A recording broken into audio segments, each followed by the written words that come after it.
পবিত্র হজ পালনে সৌদি আরবের উদ্দেশ্যে ঢাকা ছেড়েছেন বাংলাদেশ জামায়াতে ইসলামীর আমির ও বিরোধী দলীয় নেতা ড শফিকুর রহমান। মঙ্গলবার দলটির পক্ষ থেকে পাঠানো এক সংবাদ বিজ্ঞপ্তিতে এই তথ্য জানানো হয়। বিজ্ঞপ্তিতে বলা হয়, হজ পালন শেষে আগামী ১ জুন তিনি দেশে ফিরবেন।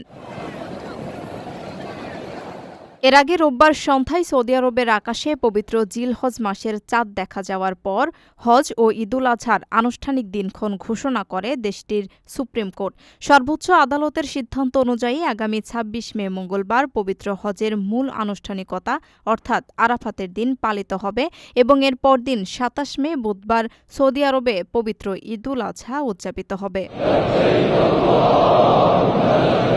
রোববার সন্ধ্যায় সুপ্রিম কোর্টে চাঁদ দেখা কমিটির একটি বিশেষ অধিবেশন বসে। পরে চাঁদ দেখার বিষয়টি নিশ্চিত হওয়ার পর আদালত আনুষ্ঠানিকভাবে ঘোষণা করে যে সোমবার থেকে পবিত্র জিলহজ মাসের গণনা শুরু হচ্ছে। ইসলামী বিধান অনুযায়ী জিলহজ মাসের ৯ তারিখ আরাফাতের ময়দানে অবস্থান করা হজের সবচেয়ে বড় গুরুত্বপূর্ণ রোকন। এরপর ১০ জিলহজ পশু কোরবানির মধ্য দিয়ে ঈদুল আজহার আনন্দ ভাগাভাগি করে নেন মুসলিম উম্মাহ। প্রবাসীদের জন্য নির্মাণ হচ্ছে দেশের প্রথম স্মার্ট সিটি, যেখানে থাকছে স্কুল, মসজিদ, হাসপাতাল, সুইমিং পুল, হেলিপ্যাড, পাঠাগার, জিম, সুপারমার্কেট, শিশু পার্ক সহ সকল নাগরিক সুবিধা। মাত্র ৩০ লাখ টাকা বিনিয়োগে মিলছে আকর্ষণীয় ফ্ল্যাট। প্লাটিনাম ইনভেস্টরদের জন্য ঢাকা বিমানবন্দরে ভিআইপি প্রোটোকল সুবিধা।